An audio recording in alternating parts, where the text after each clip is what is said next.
At 11:32 on the morning of December 20th, 1943, Second Lieutenant Charlie Brown gripped the controls of his B-17 bomber over Bremen, Germany, watching 250 flak guns open fire on his formation. 21 years old, 0 combat missions completed, this was his first. The German anti-aircraft gunners below were not ordinary soldiers. They were officer candidate school trainees, elite, the best marksmen the Luftwaffe had, and they had been waiting for the American bombers all morning. Brown's aircraft was called Olde Pub. It carried 10 men and 6,000 pounds of bombs. The target was a Focke-Wulf 190 fighter aircraft factory on the outskirts of Bremen. Intelligence officers had warned the crews at the morning briefing that they would face hundreds of German fighters. What they did not mention was that the position assigned to Brown's bomber was the most dangerous slot in the entire formation. The men of the 379th Bombardment Group had a name for it: Purple Heart Corner, the edge of the formation, the spot where German fighters always attacked first because the defensive fire from neighboring bombers could not overlap effectively. New crews were often assigned there. Brown's crew was the newest of all. Before Ye Olde Pub could release its bombs, a 20-pound cannon shell exploded directly in front of the cockpit. The plexiglass nose shattered. Temperatures at 27,000 feet were 60 degrees below zero. The wind now howled through the aircraft at over 150 miles per hour. The No. 2 engine died instantly. The No. 4 engine began overspeeding, forcing Brown to throttle it back to prevent catastrophic failure. The bomber slowed. The formation pulled ahead. Within seconds, Ye Olde Pub was alone. German fighters saw it immediately. 12 to 15 Messerschmitt Bf 109s and Focke-Wulf 190s descended on the crippled bomber like wolves on a wounded deer. The attack lasted more than 10 minutes. The No. 3 engine took hits and dropped to half power. The oxygen system ruptured. The hydraulic lines burst. The electrical system failed. The tail section was torn apart by cannon fire. Sergeant Hugh Eckenrode, the tail gunner, took a direct hit from a 20mm cannon shell. He was killed instantly. Most of the other crew members were wounded. Brown himself caught a bullet fragment in his right shoulder. The extreme cold had frozen the oil in the defensive guns.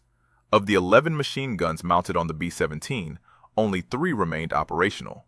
Then the oxygen ran out. At 27,000 feet, the human brain cannot function without supplemental oxygen. Brown felt his vision narrowing. His hands went numb on the controls. Beside him, his co-pilot Spencer Luke was already unconscious. Brown's last thought before everything went black was that his crew was about to die on their very first mission. Ye Olde Pub began to fall. The bomber dropped from 27,000 feet in an uncontrolled dive. The airspeed climbed past 300 miles per hour. The airframe shook violently. At any moment, the wings could tear off from the stress. But then something happened that defied all logic. At approximately 1,000 feet above the ground, Brown regained consciousness. The thicker air at low altitude had enough oxygen to revive him. He grabbed the controls and pulled back with every ounce of strength he had left. The B-17 leveled out just above the treetops of northern Germany. Brown looked around the cockpit. Blood everywhere. Wounded men everywhere. His tail gunner was dead. His bomber was destroyed. And he had just flown directly over a German fighter airfield. On that airfield, a Luftwaffe pilot named Franz Stigler was refueling his Messerschmitt Bf 109. He had already shot down 2 American bombers that morning. One more kill would earn him the Knight's Cross, one of Germany's highest military honors. He looked up and saw Ye Olde Pub limping across the sky at barely 100 feet. If you want to see what Franz Stigler did when he caught up to Brown's dying bomber, please hit that like button. It tells YouTube to share this story with more people. And please subscribe if you have not already. Back to Stigler. Stigler climbed into his fighter. The engine roared to life. Within minutes, he was airborne and closing fast on the crippled American bomber. He positioned himself behind the B-17's tail, finger resting on the trigger of his twin machine guns and 20mm cannon. One squeeze. That was all it would take. The Knight's Cross would be his. But what Franz Stigler saw through his gun sight would change everything he believed about war, about honor, and about the enemy he had been taught to hate. Franz Stigler was 28 years old. He had flown 487 combat missions. He had been shot down 17 times. He had bailed out of burning aircraft 6 times and crash-landed damaged planes 11 more. His brother August, also a pilot, had died in 1940 when his Junkers 88 crashed during a night bombing mission over England. The war had taken everything from Stigler, except his skill and his code. Before the war, Stigler had been a commercial pilot for Lufthansa. He had flown passengers across Europe in peace. He had never imagined he would spend years killing men he had never met. But Germany had called, and Stigler had answered. By December of 1943, he was one of the most experienced fighter pilots in Jagdgeschwader 27. Now he was closing on the tail of a crippled American bomber with 27 confirmed victories to his name. One more heavy bomber would complete the requirement for the Knight's Cross. The medal would honor not just him, but his dead brother. It would prove that the Stigler family had given everything to Germany. His Messerschmitt Bf 109 G6 was not in perfect condition. Earlier that morning, during his attack on the first 2 bombers, an American .50 caliber bullet had lodged in his radiator. The engine was at risk of overheating, but Stigler had taken off anyway. The crippled B-17 was too easy a target to ignore. He approached from behind and below, the classic attack angle. His finger found the trigger. His gun sight settled on the tail section of the American bomber. And then, Franz Stigler saw something that made him lift his finger away from the trigger. The tail gunner's compartment was destroyed. Through the massive holes in the fuselage, Stigler could see the body of a young American slumped over his machine gun. Blood had frozen in long red icicles from the shattered turret. The man was clearly dead. Stigler pulled his fighter alongside the bomber and looked through more holes in the aircraft's skin. He saw wounded men trying to help other wounded men. He saw a crewman with blood covering his face. He saw another whose leg had been torn open by shrapnel. He saw the pilot and co-pilot struggling to keep the aircraft in the air. None of them were fighting. None of them could fight. They were just trying to survive. In that moment, Franz Stigler remembered the words of a man named Gustav Rodel. Rodel had been Stigler's commanding officer in North Africa, where Stigler had flown with Jagdgeschwader 27 against the British in the Libyan desert. Rodel was a different kind of German officer. He believed that war had rules. He believed that a fighter pilot's honor came not from how many enemies he killed, but from how he killed them. Rodel had once gathered his pilots and told them something that Stigler never forgot. You are fighter pilots. First, last, always. If I ever hear of any of you shooting at a man in a parachute, I will shoot you myself. The meaning was clear. A man in a parachute was defenseless. He could not fight back. Killing him was not combat. It was murder. And murder had no place in the code of a true fighter pilot. Stigler looked again at the shattered bomber beside him. The Americans were not hanging from parachutes, but they might as well have been. They had no working guns. They had no speed. They had no way to defend themselves. Shooting them down would not be a victory. It would be an execution. Stigler felt the weight of the rosary beads in his flight jacket pocket. His mother had wanted him to become a priest. He had chosen to fly instead.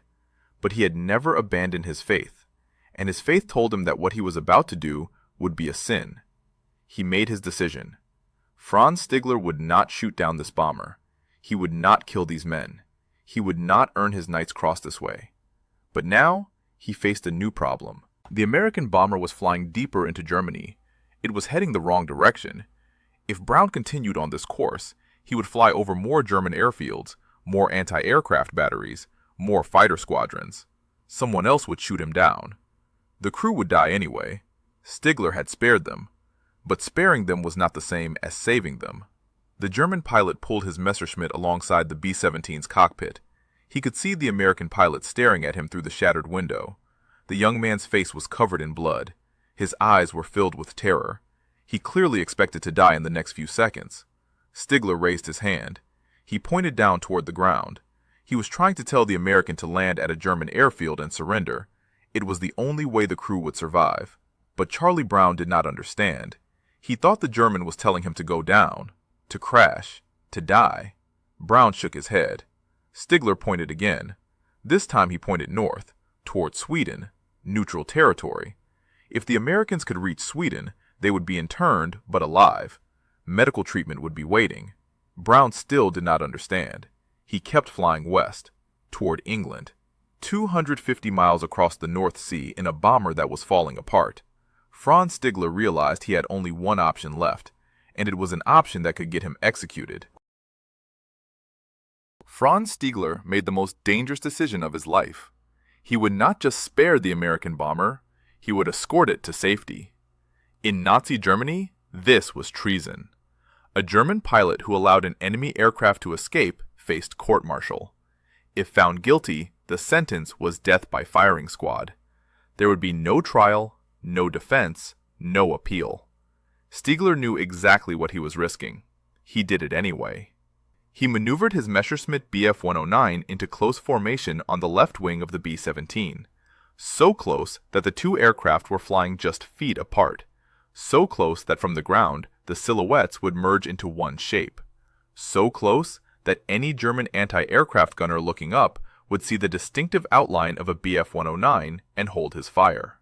This was Stigler's plan. The Luftwaffe operated captured B-17s for training and secret missions. German ground crews were trained to recognize these aircraft. If they saw a German fighter flying in formation with an American bomber, they might assume it was one of their own captured planes being escorted. They might not shoot. It was a desperate gamble, but it was the only chance the Americans had. Inside Ye Olde Pub, Charlie Brown watched the German fighter slide into position beside him. His heart pounded against his ribs. He had ordered his top turret gunner, Bertrand Coulomb, to aim at the German, but not fire. Brown did not understand what was happening. Was the German toying with them? Was he radioing for reinforcements? Was this some kind of trap? The B-17 continued west toward the North Sea. The German fighter stayed with it, mile after mile, minute after minute. Brown kept waiting for the attack that never came. They passed over farmland. They passed over villages. They passed over roads filled with German military vehicles. At any moment, someone on the ground could look up and see them. At any moment, a flak battery could open fire. At any moment, another German fighter could appear and ask why Franz Stigler was flying alongside an enemy bomber instead of destroying it. But the minutes kept passing, and the German kept flying beside them. The coastline appeared ahead, the North Sea. 250 miles of freezing water between Germany and England. If Ye Olde Pub could cross that distance, the crew would live. If the engines failed over the open ocean, they would die. But first they had to pass the coastal defenses. The German Atlantic Wall stretched along the entire coastline of occupied Europe. Anti-aircraft batteries, radar stations, observer posts. Every mile of beach was watched. Every aircraft that crossed the coast was tracked and identified. An American bomber flying low and slow toward England would be an easy target. Stigler stayed in formation. He flew so close to the B-17 that his wingtip nearly touched the bomber's fuselage.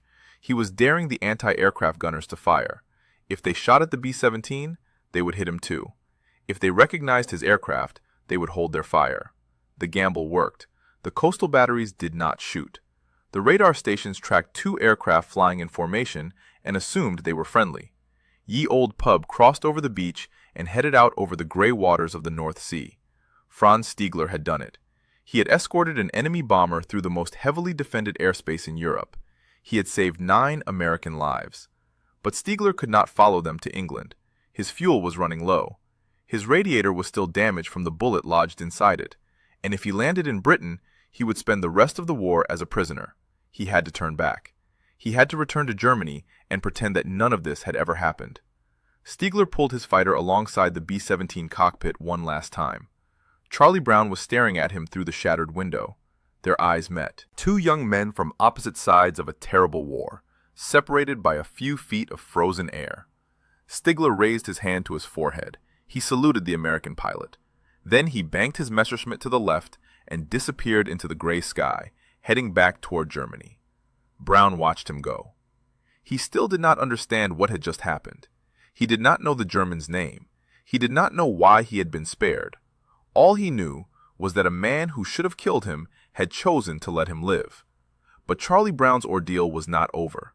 He was now 250 miles from England in an aircraft that was barely flying. 3 engines were damaged. The 4th was unreliable. The hydraulic system was destroyed. The crew had no oxygen, no heat, no working radio. 1 man was dead. 6 more were wounded.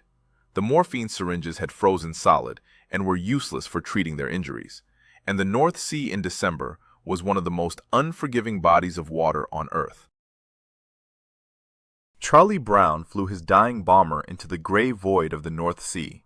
Below him, waves churned in the December cold. The water temperature was barely above freezing. If Ye Olde Pub went down, the crew would survive no more than a few minutes before hypothermia killed them. The number 2 engine was dead. The number 3 engine was producing half power. The number 4 engine kept surging and fading unpredictably. Only the number 1 engine was running at full capacity. Brown needed at least 2 good engines to maintain altitude. He was flying on 1.5. The airspeed indicator showed 140 miles per hour, dangerously slow. Any slower, and the bomber would stall and fall into the sea. Brown pushed the throttles forward, trying to coax more power from his damaged engines. The aircraft shuddered, but held steady. Behind him, his crew was fighting to stay alive. The waist gunner, Alex Yelisenko, had taken shrapnel in his leg. The wound was severe. Without proper medical treatment, he would bleed to death. But the morphine syringes were frozen. The medical kit was useless. All his crewmates could do was apply pressure and hope. The ball turret gunner, Sam Blackford, had lost feeling in his feet. The electrical heating wires in his flight suit had shorted out during the attack. Frostbite was setting in. If he did not get warm soon, he would lose his toes, maybe his feet. The radio operator, Richard Pachout, had taken a cannon shell fragment to his eye. He could barely see, but he kept working, trying to repair the damaged radio equipment so they could call for help. Every few minutes, he would tap out a distress signal. No response ever came. In the tail section, Hugh Eckenrode's body remained where he had died. There was no way to move him. There was no time to mourn him. The living had to focus on staying alive. Brown calculated the distance in his head. 250 miles at 140 miles per hour. Nearly 2 hours of flight time. 2 hours in an aircraft that could fall apart at any moment. 2 hours over water so cold it would kill them in minutes. He did not know if they would make it, but he knew they had to try. Mile after mile, the B-17 limped westward. The engines coughed and sputtered. The airframe groaned under the stress of holding together. Brown's hands ached from gripping the controls. His shoulder throbbed where the bullet fragment had hit him, but he did not let go. He could not let go. 9 lives depended on him. After what felt like an eternity, the coast of England appeared on the horizon. Brown had never seen anything more beautiful in his life. Green fields, gray cliffs, home. But Ye Olde Pub was too damaged to reach its home base at RAF Kimbolton. The hydraulic system was destroyed, which meant the landing gear might not extend. The flaps might not work. Brown would have to bring the bomber down on whatever airfield he could find. He spotted RAF Seething, home of the 448th Bomb Group, and lined up for approach. The landing gear came down, barely. The flaps partially extended. Brown brought Ye Olde Pub onto the runway in a controlled crash that tore off the remaining landing gear and sent the bomber skidding across the tarmac in a shower of sparks. When the aircraft finally stopped, Charlie Brown sat motionless in the cockpit. His hands were still locked on the controls. His body was shaking. He had done it. He had brought his crew home. 8 men climbed out of Ye Olde Pub alive. 1 was carried out dead. The bomber itself would never fly again. It was sent back to the United States and sold for scrap metal. At the debriefing, Brown told his intelligence officers everything. He described the German fighter that had appeared behind them. He described how the pilot had flown alongside instead of attacking. He described the salute before the German turned away. The officers listened in silence. When Brown finished, they gave him an order. He was never to speak of this incident again. The story was classified. No one could know that a German pilot had shown mercy to an American crew. It would create sympathy for the enemy. Brown obeyed. He kept the secret. 300 miles away, Franz Stigler landed his Messerschmitt at his airfield near Bremen. He told no one what he had done. If anyone discovered that he had escorted an enemy bomber to safety instead of destroying it, he would be court-martialed and executed. Stigler kept the secret too. 2 men on opposite sides of a war, each carrying a story they could never tell, each wondering if the other had survived, each haunted by a moment of humanity in the midst of destruction. The secret would last for 46 years. The war ended in May of 1945. Charlie Brown went home to West Virginia. He finished college, then rejoined the Air Force in 1949. He served in intelligence, rising through the ranks until he retired as a lieutenant colonel in 1972. He settled in Miami, Florida, and started a combustion research company. Franz Stigler survived the war, but lost everything else. Germany was in ruins.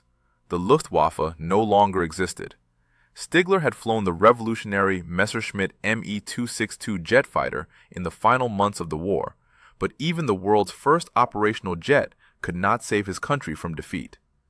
After the war, he struggled to find work in occupied Germany. In 1953, he emigrated to Canada and settled in Vancouver, British Columbia. He became a successful businessman and started a new life. Both men carried the memory of December 20th, 1943. Brown often thought about the German pilot who had spared him. He wondered who the man was. He wondered why he had shown mercy. He wondered if he had survived the war. But he had been ordered to keep the story secret, and for decades he obeyed. Stigler thought about the American bomber too. He wondered if it had made it across the North Sea. He wondered if the crew had survived their wounds. He wondered if saving them had been worth the risk. But he could never ask anyone. He could never tell anyone. The secret stayed locked inside him. 43 years passed. In 1986, Charlie Brown was invited to speak at a military aviation event called the Gathering of Eagles at Maxwell Air Force Base in Alabama. Retired pilots from all branches of service attended. Someone asked Brown if he had any memorable combat stories. For the first time in over 4 decades, Brown told the story of the German fighter pilot. He described the shattered bomber. He described the enemy plane appearing on his wing. He described the salute before the German turned away. The audience listened in stunned silence. After the speech, something changed in Brown. He realized he needed to know what had happened. He needed to find the German pilot who had spared his life. He needed to thank him. The search began. Brown contacted the United States Air Force Archives. No records. He contacted the West German Air Force. No records. He wrote letters to military historians across Europe. No response. Months turned into years. Every lead went cold. The German pilot seemed to have vanished into history. By 1989, Brown was running out of options. He had spent 4 years searching with nothing to show for it. His friends told him to give up. The pilot was probably dead. Even if he was alive, finding one man among millions of German veterans was impossible. But Brown refused to quit. He wrote one final letter. This time, he sent it to a newsletter for former Luftwaffe pilots called Jägerblatt. He described the encounter in detail. He gave the date, the location, the type of aircraft. He asked if anyone knew who the German pilot might have been. The letter was published in early 1990.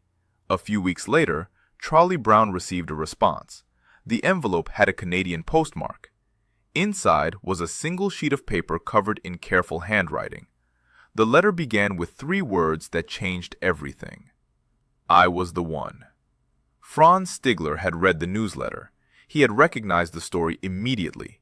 After 46 years of silence, he had finally learned that the American bomber had made it home. The crew had survived. His decision to spare them had not been in vain. Brown read the letter with tears streaming down his face. Stigler described his aircraft. He described the escort over the coast. He described the salute. Every detail matched Brown's memory exactly. There was no doubt. This was the man who had saved his life. Brown called directory assistance for Vancouver, British Columbia.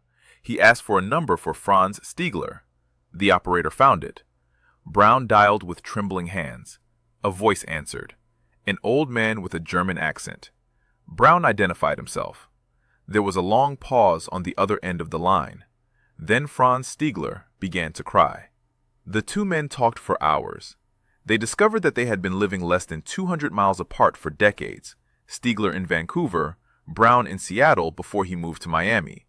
They had been neighbors and never known it. They agreed to meet in person. That summer, in a hotel lobby in Florida, two enemies from a war that had ended half a century ago, two old men who had carried the same secret for 46 years, finally about to see each other face to face. On a summer day in 1990, Charlie Brown walked into a hotel lobby in Florida. He was 67 years old. His hair had turned gray. His body carried the scars of a war that had ended 45 years ago. But his heart was pounding like he was 21 again. Franz Stigler was waiting for him. He was 74 years old. His face was lined with age. His hands trembled slightly. But his eyes were the same eyes that had looked across at Brown through the shattered cockpit window over Germany. The two men saw each other across the lobby. For a moment, neither moved. 46 years of wondering. 46 years of silence. 46 years of carrying a secret that no one else would understand. Then they walked toward each other and embraced. A friend of Brown's had brought a video camera to record the reunion. The footage shows two old men holding each other and weeping. Their shoulders shake. Their voices break. They do not let go for a long time. When they finally separated, Stigler looked at Brown and the weight of nearly half a century lifted from his shoulders. He had wondered for so long whether his decision had mattered. Now he knew. The young pilot he had spared was standing in front of him, alive and whole. Brown had brought something to show Stigler. Photographs, not just of himself, but of his children and grandchildren. All the people who existed because Stigler had lifted his finger from the trigger in 1943.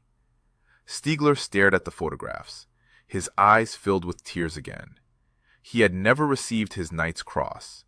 He had never been recognized by Germany for his combat achievements.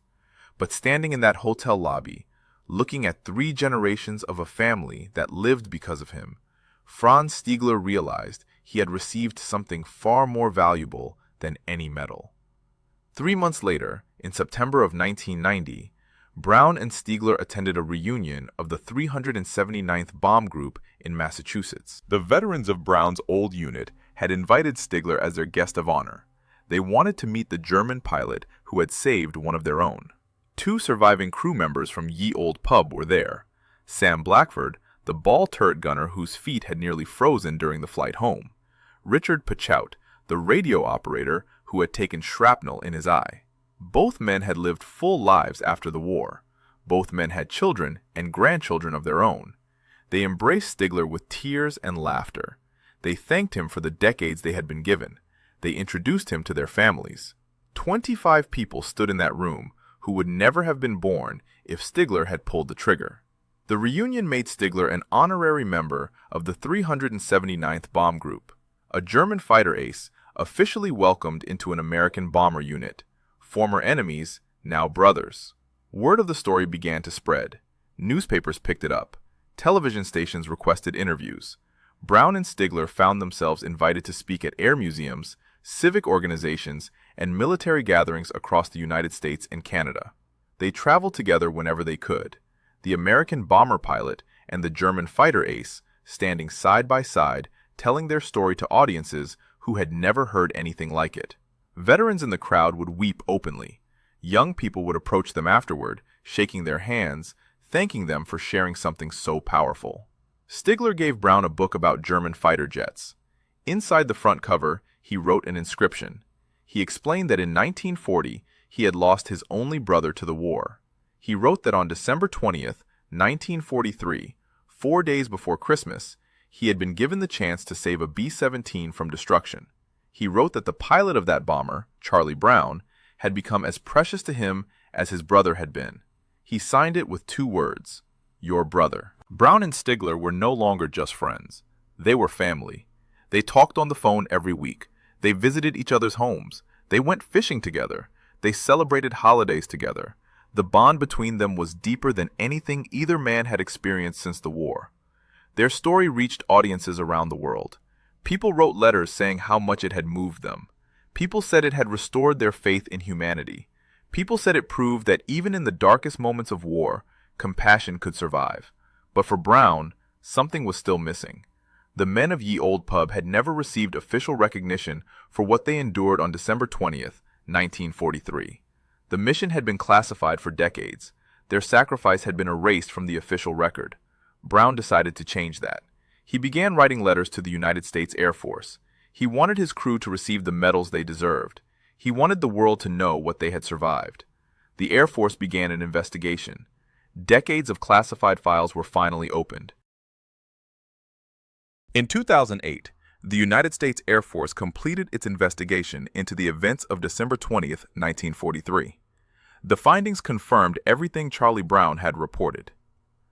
The mission to Bremen, the devastating attack by German fighters, the death of Hugh Eckenrode, the wounds suffered by the crew, the miraculous flight home across the North Sea, and the German pilot who had chosen mercy over victory. The Air Force made a decision that stunned military historians. Each surviving crew member of Ye Olde Pub would receive the Silver Star, one of the highest awards for valor in combat. For the crew members who had already died, the medals would be awarded posthumously to their families. 9 Silver Stars for 1 bomber crew. It was unprecedented. But the Air Force was not finished. Charlie Brown himself would receive something even rarer, the Air Force Cross, the second highest award that any member of the United States Air Force can receive. It is given only for extraordinary heroism in combat. No other World War II bomber crew had ever been collectively honored in this way. The men of Ye Olde Pub became one of the most decorated crews in the history of American military aviation. 65 years after their mission, they finally received the recognition they deserved. The medal ceremony took place with great solemnity. Surviving crew members attended with their families. The families of the dead came to accept medals on behalf of fathers and grandfathers they had lost. Brown was there, 85 years old, his body frail but his spirit unbroken. And standing beside him, as he had stood for nearly 2 decades, was Franz Stigler. Stigler had received his own recognition years earlier. In 1993, the Combatants Federation of Europe had presented him with the Star of Peace. The award honored soldiers who had demonstrated exceptional humanity during wartime. Stigler was one of only a handful of German veterans ever to receive it, but Stigler always insisted that he did not deserve special praise. He had simply done what any honorable man would do. He had refused to murder defenseless men. He had followed a code that valued human life over military glory. He had answered what he called a higher call. The story of Brown and Stigler reached millions of people around the world. Journalists wrote about them in newspapers and magazines. Television programs featured their reunion. Documentary filmmakers interviewed them about their experience. In 2012, author Adam Makos published a book about their story. He called it A Higher Call. The title came from Stigler's own words about why he had spared the American bomber. Makos had spent years interviewing both men, traveling to the locations where the events had taken place, and researching military archives in the United States and Germany. The book became a New York Times bestseller. Readers were captivated by the story of 2 enemies who became brothers. Military historians praised the meticulous research. Veterans said it captured something essential about the nature of war and the choices men make within it. In 2014, a Swedish heavy metal band called Sabaton released a song about the incident. They called it No Bullets Fly. The song reached audiences who had never heard of Brown or Stigler. Young people around the world learned about the German pilot who had refused to kill and the American pilot who had spent 46 years searching for him. In 2019, a surviving B-17 bomber operated by the Erickson Aircraft Collection in Oregon was repainted in the colors and markings of Ye Olde Pub. The restored aircraft flew at air shows across the United States, keeping the memory of the original crew alive for new generations. The legacy of December 20th, 1943, had grown far beyond anything Brown or Stigler could have imagined. Their story had become a symbol of something larger than themselves. It proved that even in total war, even when nations demanded absolute hatred of the enemy, individual human beings could choose a different path. Franz Stigler had given up his Knight's Cross to save 9 American lives. In return, he had received something that no medal could represent. He had received a brother, a family, a legacy that would outlive him by generations. But by 2008, both men were growing old. Stigler was 92. Brown was 87. They had been given 18 years of friendship since their reunion, 18 years of phone calls, visits, and shared memories, 18 years that neither man had ever expected to have. Time was running out, and both of them knew it. Franz Stigler died on March 22, 2008. He was 92 years old. He passed away in Vancouver, British Columbia, the country that had given him a second life after the war. His body was cremated according to his wishes. Charlie Brown received the news in Florida. The man who had become his brother was gone. After 18 years of friendship, after hundreds of phone calls, after all the reunions and speaking tours and shared memories, Stigler had finally slipped away. Brown was devastated, but he was also at peace. He knew that Stigler had died knowing the truth. The B-17 had made it home. The crew had survived. The decision he made over Germany in 1943 had mattered. His act of mercy had rippled across generations. 8 months later, on November 24, 2008, Charlie Brown died in Miami. He was 87 years old.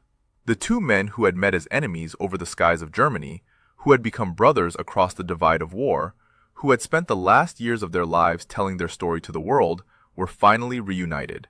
They had died the same year, just 8 months apart, as if one could not bear to live too long without the other. The legacy they left behind continued to grow. The book, A Higher Call, remained in print, introducing new readers to their story every year. The song, No Bullets Fly, brought their names to audiences who had never studied World War II. The restored Ye Olde Pub flew at airshows across America, carrying their memory into the sky. But perhaps the most powerful legacy was the simplest one, the families. Hugh Eckenrode, the tail gunner who died over Bremen, had a grandniece who never forgot him. She tracked down a lithograph of Ye Olde Pub and Stigler's Messerschmitt from a German auction house and gave it to her father. For decades, the family had wondered what had happened to their uncle. Brown and Stigler's story finally gave them answers. The descendants of the surviving crew members numbered in the dozens: children, grandchildren, great-grandchildren, teachers, doctors, soldiers, artists. Every single one of them owed their existence to a German pilot who chose not to pull the trigger. At the reunions, when Stigler met these families, he was always overwhelmed. He had never expected to see the consequences of his choice laid out so clearly. A wall of faces, a crowd of lives, all because he had remembered the words of Gustav Rodel, all because he had refused to shoot men who could not fight back. Stigler once wrote a note to Brown that captured everything he felt. He explained that he had lost his only brother in 1940. He wrote that on December 20th, 1943, he had been given the chance to save a B-17 from destruction. He wrote that Charlie Brown had become as precious to him as his brother had been. He signed the note with 2 words: "Your brother, Franz." The story of Charlie Brown and Franz Stigler is not a story about war. It is a story about what survives when war is over. It is a story about honor that transcends nationality. It is a story about mercy that echoes across generations. 2 young men met in the sky over Germany in 1943. One had every reason to kill. The other had no way to survive. And in that moment, something happened that neither man could explain. Something that defied orders, defied hatred, defied everything the war demanded of them. Franz Stigler answered a higher call, and Charlie Brown spent the rest of his life grateful that he did. If this story moved you the way it moved us, do me a favor. Hit that like button. Every single like tells YouTube to show this story to more people. Hit subscribe and turn on notifications. We are rescuing forgotten stories from dusty archives every single day. Stories about pilots who saved lives with mercy and honor. Real people, real heroism. Drop a comment right now and tell us where you are watching from. Are you watching from the United States, United Kingdom, Canada, Germany? Our community stretches across the entire world. You are not just a viewer. You are part of keeping these memories alive. Tell us your location. Tell us if someone in your family served. Just let us know you are here. Thank you for watching. And thank you for making sure Charlie Brown and Franz Stigler are never forgotten. These men deserve to be remembered, and you are helping make that happen.